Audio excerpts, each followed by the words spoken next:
Bem-vindos ao Grupo Marcos, eu sou Carlos Luiz, estamos no programa Nova Geração 184, Reencarnar, mais difícil que morrer. Vou ler um trecho, não é um poema, mas é um trecho de uma mensagem que eu achei poética, achei bonita, né, no sentido do conteúdo, do Emmanuel, que se chama Presidiários da Alma. Quando os companheiros em aflição se aproximem de ti, compadece-te deles, antes de ouvi-los. Acolhe-os na condição de presidiários da alma, a suportarem conflitos íntimos que talvez desconheças. Prisioneiros do sofrimento. Será essa a designação provavelmente mais adequada para definir a condição dos que buscam socorro, situados nas últimas raias da resistência ao desespero. É um trecho do livro Na Era do Espírito. E aqui o Emmanuel desvela um pouco a nossa relação com um corpo mais denso. Porque muitas vezes no plano espiritual, né, a gente estando num lugar minimamente equilibrado, muitos dos nossos desequilíbrios ficam como que adormecidos. Fica mais leve se a gente estiver num ambiente equilibrado. Por quê? O corpo espiritual ele é mais sensível. Sendo mais sensível, ele responde de forma mais direta aos maus estímulos, mas também de forma mais direta aos bons estímulos. Então, desencarnar, por isso que aquele que está no corpo físico e acha que sofre, não tem a menor ideia do que é sofrer do lado de lá. Porque se você está desarmonizado aqui, do lado de lá o negócio vai ser muito pior. Se você está relativamente harmonizado, você vai sintonizar com a harmonia superior e vai ter uma harmonia muito maior, mesmo ainda sendo imperfeito. O que é que a carne faz? O que é que a matéria grosseira faz? O que é que um mundo como a Terra faz? Faz emergir tudo aquilo que estava relativamente administrado e se apresenta agora como desarmonia. E aí nós somos presidiários. Essa é uma faceta interessante que eu me dei conta disso numa comunicação mediúnica que eu ouvi no Centro Espírita lá em São Paulo, né? Que eu tenho muita gratidão. E assim, era uma pessoa que tinha trabalhado no centro, tinha desencarnado jovem. E assim, eu não vou citar nem o nome do centro para, enfim, evitar qualquer tipo de identificação, mas a história que eu tenho dela era a seguinte: ela era uma pessoa boa, mas avoada, né? Assim, aquela pessoa legal, ótima de se conviver, mas gostava das suas farras e tal, e levava a vida numa boa. Desencarnou, não sei qual foi o processo, em algum momento ela foi socorrida e, né, anos depois eu pude presenciar, depois que eu fui saber da história, a primeira comunicação mediúnica dela. E foi interessante que ela começou a falar, se identificou, começou a contar coisas particulares dela, da relação de todo mundo, e começou a passar mal. E mal conseguiu terminar a comunicação. E depois disse: meu Deus, eu não sabia que eu ainda sentia essas coisas. Esse tipo de angústia, de mal-estar. E aí, olha que interessante, olha que caso interessante. O que acontece? Ela ainda tinha muita desarmonia, mas ela tinha sido socorrida, estava num ambiente favorável.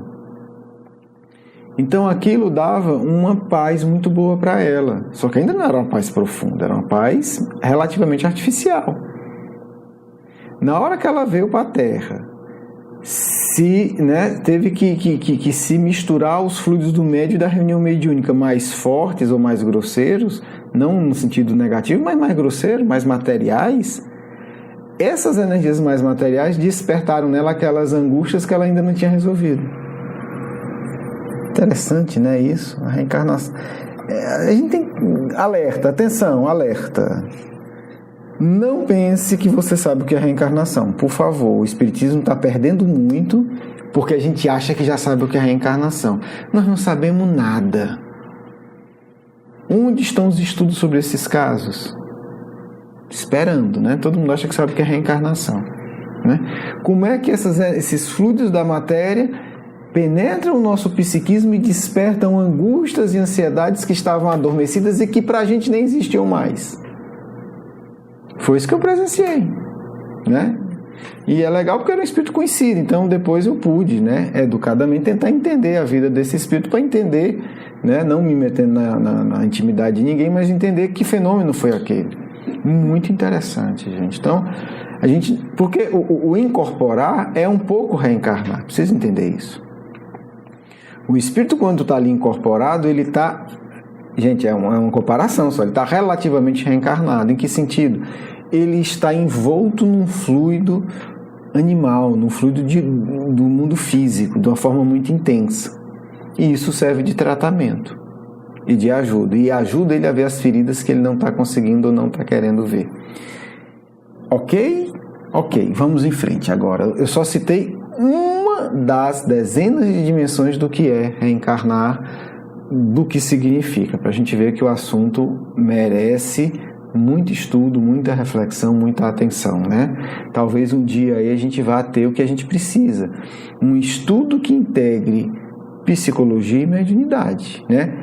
Em que sentido? Como é que a psicologia do desencarnado se altera quando ele está se comunicando mediunicamente?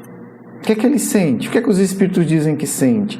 Como ele descreve essa sensação de um contato com a energia mediúnica, a energia do médium, a energia de um espírito encarnado? Né? Bem interessante. Vamos lá. Bem, vamos para 340. Olha a pergunta de Kardec, gente. A gente vai tentar trabalhar aqui 4 perguntas. Vamos lá, mas tem muita coisa. Olha o que Kardec pergunta. Um instante em que um espírito deve encarnar é para ele um instante solene? Não nos enganemos com a palavra solene, né? Às vezes solene hoje a gente pensa assim, não, tá todo mundo de terno e gravata, as mulheres de vestido longo, aquela, né?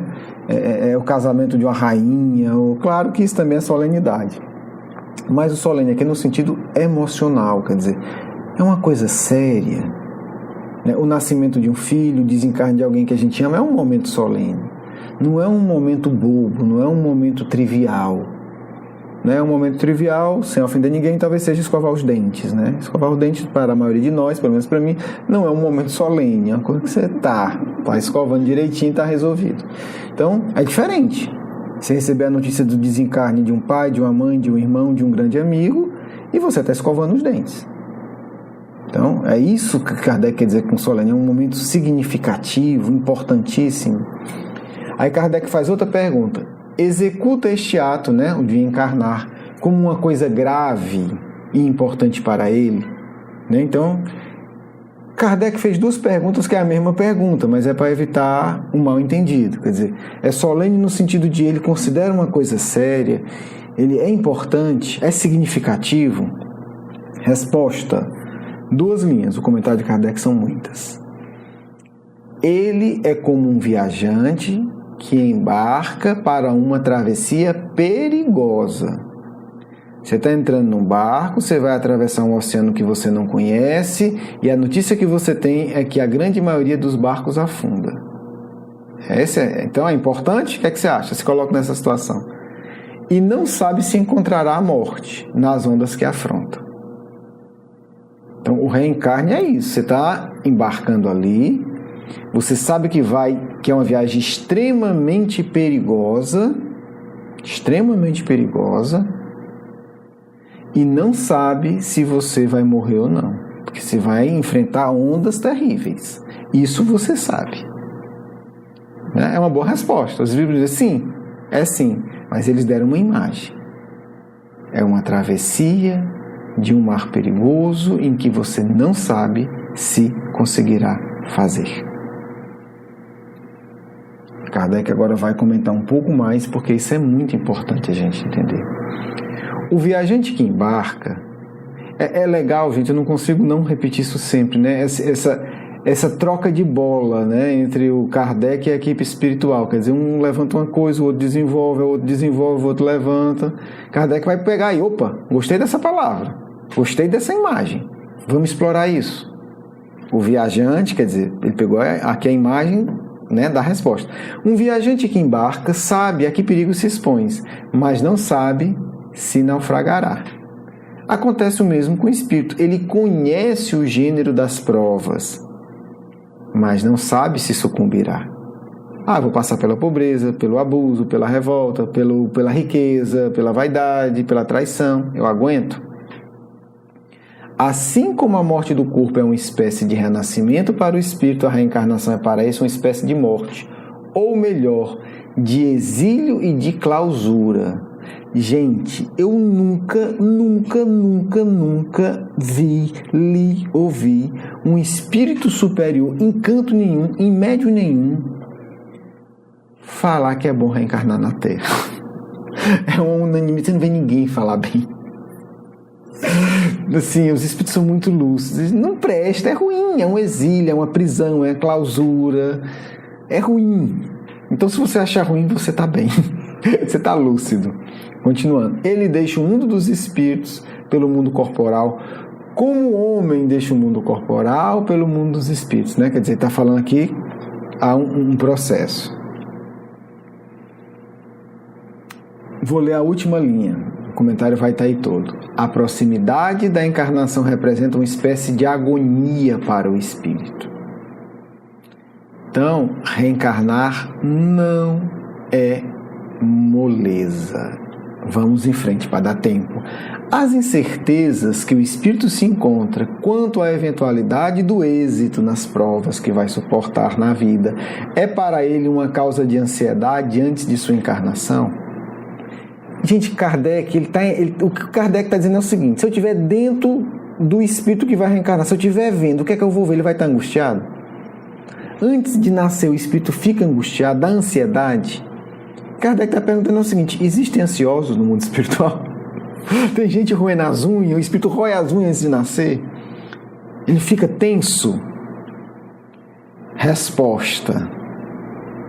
O que é que você acha, gente? Eu pergunto, o que é que você acha? O que é que você acha? Eu vou ler a resposta. O que é que você acha? Pense aí. Resposta: uma ansiedade bem grande, visto que as provas de sua existência o retardarão ou o farão progredir, conforme as tiver bem ou mal suportado. A ansiedade é grande porque tem muita coisa em jogo. Muita, gente. E uma encarnação na Terra uma hora dessa, nessa fase de transição, Deus do céu, é muita coisa. São no mínimo séculos que a gente está decidindo nessa encarnação. Sabe o que é séculos de podridão, de angústia, de loucura? Ou séculos de plenitude? É isso que o jogo está disputando, isso. E a gente vê espíritas priorizando a balada. Porque eu sou jovem. Você é jovem e tolo. Tem muita, não é hora de brincar, tem muita coisa em jogo. Muita. Não é hora de brincadeira, não é hora de ficar sendo estúpido, pegando a moda, que todo mundo faz. Deixa quem quiser ir para o hospício ir. Deixa, não dá para impedir. Mas você que conhece o Espiritismo, pelo amor de Deus. Então, tem muito em jogo. É nosso futuro, de forma muito grave, que a gente está decidindo. 342. No momento de sua encarnação, o espírito é acompanhado por outros espíritos, seus amigos, que vão assistir a sua partida do mundo espiritual e vão recebê-lo quando para lá retorna? Kardec ainda está na imagem do navegante. Os amigos acompanham o indivíduo até a hora dele entrar no barco, e quando o barco volta, eles estão lá? É isso, é a mesma imagem. Resposta, que é a resposta mais comum de todo o livro dos Espíritos, eu duvido que tenha outra. Isso depende da esfera em que o espírito habita. Você está falando de quem, seu Kardec? Daquele sujeito das trevas, daquele obsessor que leva o suicídio? Ou você está falando de um trabalhador sincero do bem? Você está falando de quem? Se está nas esferas onde reina a afeição, os espíritos que o amam acompanham-no até o último momento, encorajando e frequentemente até o seguem durante a vida. Olha que interessante. Olha que interessante. Então, o que é que você cultivou? O Quem são seus amigos? Quem são seus amigos? Você está falando de que tipo de espírito? De que tipo de espírito? Então isso é fundamental. Entender para que a resposta não fique um padrão fechado. A grande questão para a gente encerrar é a seguinte: se você já reencarnou, meu amigo, você já passou pela prova mais difícil. O fundamental agora é: entenda, o tempo já está diminuindo. Há um momento da volta. Queira ou não, saiba ou não, aceite ou não, né? Aquele reloginho da areia descendo, a areia já está descendo, seu tempo está acabando já. Não interessa se você tem 15, 20 ou 35 anos ou 95, está acabando. Até porque quem tem 30 pode estar com a programação de viver 33 e quem tem 80 pode ter a programação de viver 105. Então, ninguém sabe quem tem mais tempo na Terra. O que a gente sabe com certeza é que seu tempo está acabando. Então, atenção, respeito, carinho na observação das leis de Deus. Por quê? Porque, meu amigo, você já fez o mais difícil. Se você souber viver, desencarnar vai ser moleza. Vai ser sair da prisão. Vai ser ir para o abraço. Vai ser chegar e dizer: eu não sucumbi às ondas da maldade. Eu preservei meu coração do ódio, do rancor, da inveja. Eu errei, mas eu também acertei. Acima de tudo eu aprendi. E aí você vai ter uma multidão de amigos lhe esperando. Todos nós podemos e na verdade devemos conquistar isso, porque essa é a vontade de Deus, é a vontade de todo mundo que nos ama, do Cristo, do nosso anjo da guarda, de todos os nossos amigos que a gente fez ao longo dos milênios. Um grande abraço, um beijo no coração. Vamos à nossa segunda parte.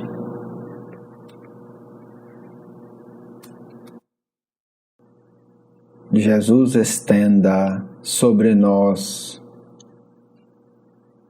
suas energias de amor, de paz, de muita tranquilidade na vida, em nosso olhar, em nossos corações. Precisamos, filho, de muita ternura conosco mesmos.